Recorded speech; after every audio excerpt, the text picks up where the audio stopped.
বাংলাদেশেও অনেক মন্দির আছে, অনেক তীর্থস্থান আছে। আচ্ছা, আমরা একটা পাতা দেখাই আপনাদের। তাহলে কুয়াশা পড়ে, কুয়াশা কিন্তু এটা, এই যে তো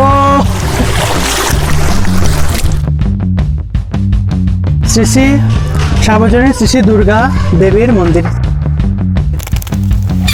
তার চা বাগানের রাস্তায় যেতে যেতে যেতে আমরা এখানে একটা কালী মন্দির পেয়ে গেলাম। এই যে এখান থেকে রসটা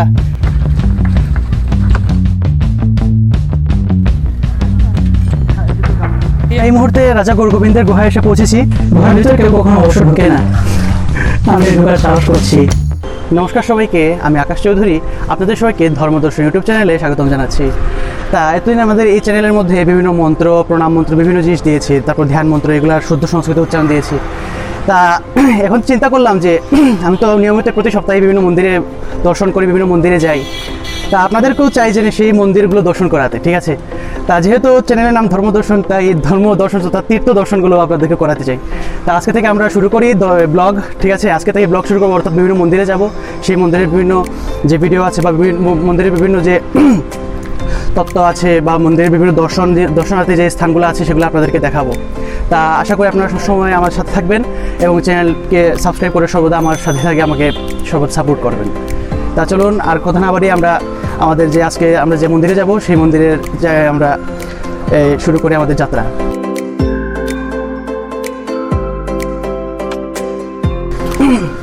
তা এটা হলো কি আমাদের বাসা, এটা আমাদের গ্যারেজ। তা আমি মূলত সাইকেলে যাবো আজকে, ঠিক আছে? এটা আমার বাইক পালসার। চলো।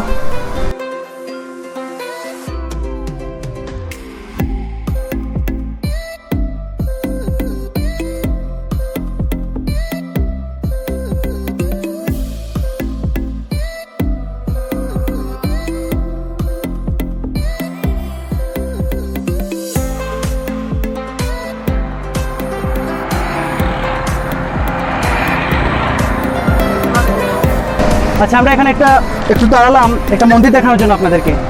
এই যে এখানে একটু দেখাই, যেটা হলো শীতলা দেবীর মন্দির। এটা 1988 সালে স্থাপিত হয়েছিল। জায়গাটার নাম হলো এই লাক্কাতুরা আর কি, সিলেটের লাক্কাতুরা। এটা মূলত এই যে সিলেটের টাউন থেকে একটু বের হলেই আমরা এই মন্দিরটা পাবো, ঠিক আছে? সামনে আরও অনেকগুলো মন্দির আছে, এই মন্দিরগুলো আপনাদেরকে এক এক করে আমি দেখাবো, ঠিক আছে? একটু ভিউগুলো দেখাই, মন্দিরের ভিউ। শ্রী শ্রী শীতলা দেবীর মন্দির। তারপর আমাদের যারা ইন্ডিয়াতে আছেন, আপনাদের দেখেছি আপনাদের মনে একটা যে ইয়ে থাকে যে বাংলাদেশে হিন্দু কম বা মন্দির টন্দির নেই। আসলে সেটা ভুল কথা। বাংলাদেশেও অনেক মন্দির আছে, অনেক তীর্থস্থান আছে। সেই তীর্থস্থানগুলো আপনাদেরকে দেখাবো আমি, আপনারা সব সময় আমার সাথে থাকবেন, ঠিক আছে? তো আমরা সামনে আরও অনেকগুলো মন্দির আছে, সেগুলো আপনাদেরকে দেখাবো। অনেক সুন্দর সুন্দর দর্শনীয় স্থান আছে, সেগুলো দেখাবো। তা চলুন আমরা যাই।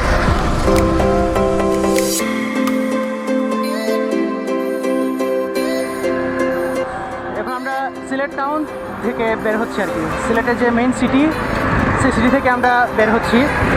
এটা আস্তে আস্তে আমরা গ্রাম এলাকার দিকে যাব আর কি। এটা পাহাড়ি এলাকা, মেনলি পাহাড়ি এলাকা, তারপর চা বাগান এইসব আছে। দেখুন আমি এখন এসেছি এই বিশ্বহরি দুর্গা মন্দির, এখানে উপরে এই যে টিল্লা দেখছেন, টিল্লা বা ওই পাহাড়ের উপরে একটা মন্দির আছে। এটা হলো বিশ্বহরি দুর্গা মন্দির, অর্থাৎ এখানে বিশ্বহরি মন্দির আর দুর্গা মন্দির দুটো একসাথে।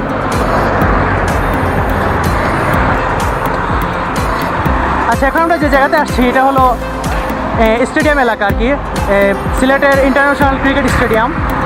এই যে ভিতরে, এটা ভিতরটা অনেক সুন্দর। আমরা একদিন যাবো, আপনাদেরকে দেখাবো সেটা।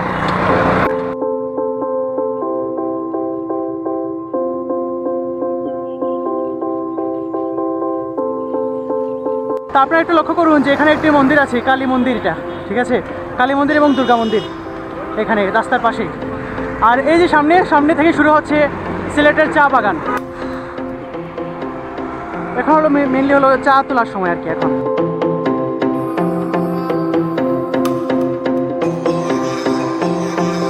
আমরা দেখছি ওনারা কীভাবে চা তুলছে।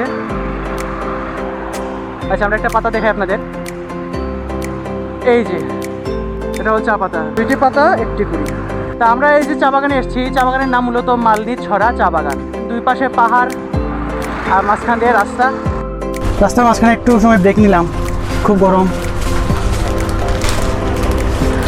আমরা যে মন্দিরে যাবো সেটা সামনেই। এটা হলো তেলিহাটি চা বাগানের মধ্যে পড়ছে। তেলিহাটি চা বাগানের ভিতরে আমাদের যে মন্দিরটা আর কি, সেই মন্দির সামনেই আমরা আর মনে করেন মোটামুটি 2-3 কিলোমিটার সাইকেল চালিয়ে গেলেই হয়ে যাবে।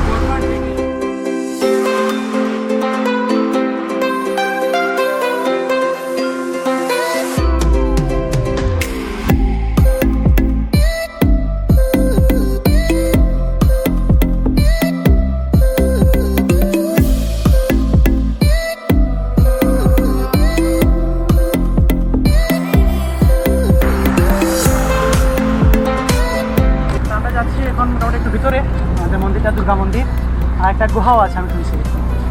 ফার্স্ট টাইম আসছি, একবারে প্রথম। মন্দিরটা আমি কখনো দেখি না, ফার্স্ট টাইম। এটা মূলত এই চা বাগানের ভিতর দিয়ে পাহাড়ি এলাকা। একটা জিনিস দেখাই যে আমি এখানে কিন্তু একা একা আসি নাই, আমার সাথে আমার 2 ফ্রেন্ড আসছে, একটু দেখে আপনার। এই যে ও হলো সাম্যপাল সামিট আর দেখাওয়া, ও হলো কাব্য চক্রবর্তী, আর ওই যে পেছনে হলো আমার ভাই, আমার কাকাতো ভাই। তা আমরা মোট 4 জন আসছি আজকে এখানে একটা মন্দিরটা দেখতে।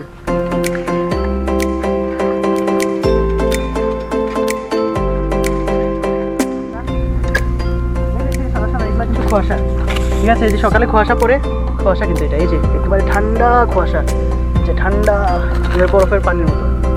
এই যেগুলো কিন্তু কুয়াশা সব, পাহাড়ি এলাকা তো, ঠান্ডা কুয়াশা। আমাদের মেঘালয় রাজ্য আছে, সেই মেঘালয় রাজ্যের একবারে পাশেই হলো আমাদের সিলেট, বাংলাদেশের সিলেট।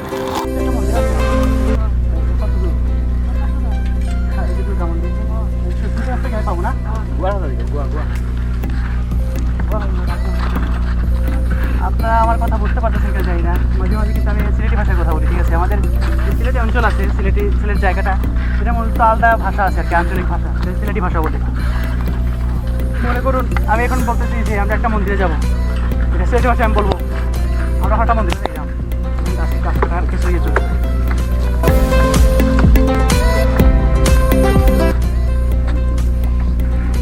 এদিকে যাই, আমি এদিকে যাই। না না, পিছিয়ে যাই, শুনে পেয়েছি।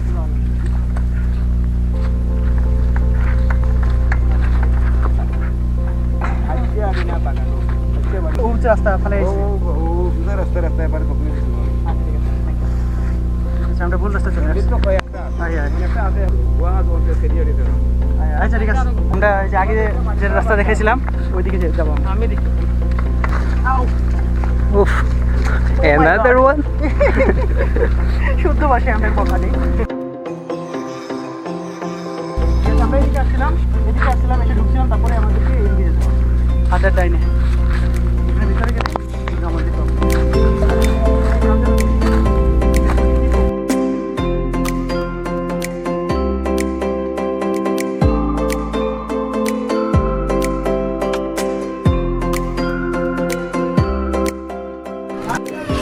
তা আপনারা এখন আমার পিছনে যে দেখতে পাচ্ছেন এটা হলো দুর্গা মন্দির। আমরা তেলিহাটি দুর্গা মন্দির, এই যে বাগানের ভিতরে পড়ছে এই মন্দিরটা।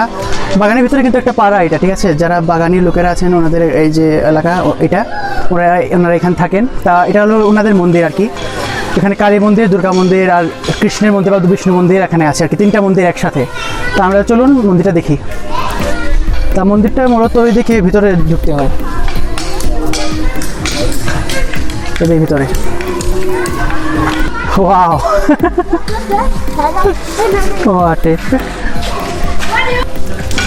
এখানে যে কালী মন্দির আছে, কালী মন্দিরের মূর্তিটা সম্ভবত বানানো হচ্ছে, কারণ সামনে কালী পূজা, আগামী 14 নভেম্বর কালী পুজো, সেজন্য এখানে মূর্তিটা তৈরি করা হচ্ছে। আপাতত এখানে মূর্তি নেই আর কি। আমরা সামনে যাই।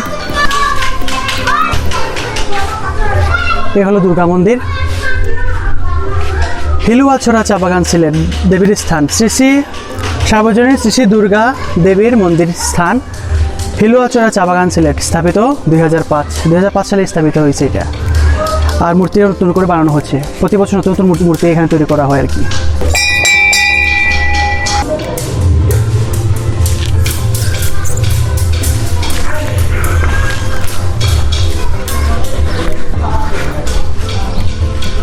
বিষ্ণু মন্দিরটা কিন্তু অনেক সুন্দর, এখানে এগুলো তৈরি করা হচ্ছে, বানানো হচ্ছে আর কি।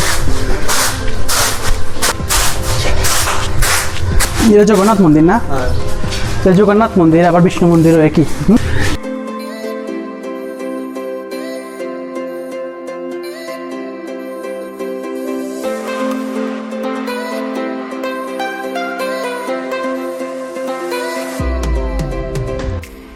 এখানে একটা গুহা আছে, ঠিক আছে, গুহাটা নাকি অনেক সুন্দর। গুহার নাম গৌর গোবিন্দের গুহা।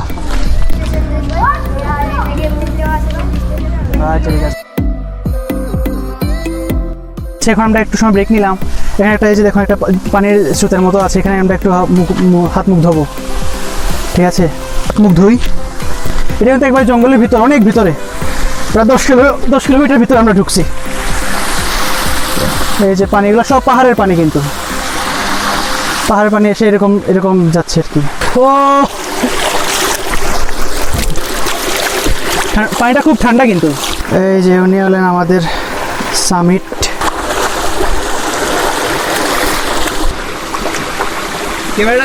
এই যে পাহাড়ি এলাকা, চারদিকে শুধু চা বাগান। আর আমরা যেখানে আছি সেটা হলো একটা জলের স্রোত আর কি, পাহাড়ের জল এসে নামছে এখানে। তার চা বাগানের রাস্তায় যেতে যেতে যেতে আমরা এখানে একটা কালী মন্দির পেয়ে গেলাম। আপনাদেরকে একটু দেখাই, উপরে একটু দেখাই আপনাদের। এই যে শ্রী কালী মন্দির, এটা একদম চা বাগানের রাস্তার এখানে আর কি একবার সাথে লাগানো। তা আপনারা এই মুহূর্তে যে গাছটা দেখতে পাচ্ছেন এটা হলো রাবার গাছ, ঠিক আছে। এই গাছের ওই যে রসটা সংগ্রহ করার পরে সেটা দিয়ে রাবার তৈরি করা হয়, রাবার গাছ বলা হয় এটাকে। আমরা এখন এই যে চা বাগানের জঙ্গলের ভিতর দিয়ে যাওয়ার সময় এটা দেখতে পেলাম অনেকগুলো গাছ। তো আমরা এখন দেখাই একটু, এই যে এখানে এই যে এখান থেকে রসটা বা এটা কষ যেটা আছে সেটা এদিকে এসে এদিকে চুয়ে পড়ে, আর এখান থেকে সংগ্রহ করা হয়। ওই যে রাবার আর কি, এই যে সম্পূর্ণ রাবার।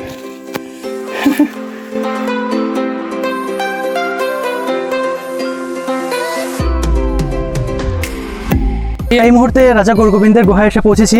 তা আপনারা দেখতে পাচ্ছেন এই যে গুহা, আমরা একটু ভিতরে নিয়ে দেখাই সবাইকে, চলুন। অনেক সুন্দর একটা জবা ফুল দেখতে পাচ্ছি আমরা, একদম নীরব নিস্তব্ধ। আমি আমার জীবনের প্রথম কোনো গুহায় আসলাম। এই গুহার ভিতরে না জানি কি আছে, একটু দেখাও।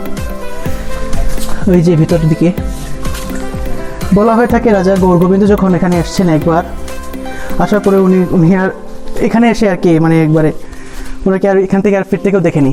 এখানে একবার এসেছিলেন, আসার পরে উনি এখানে একবারে মানে গায়েব হয়ে গেছিলেন আর কি।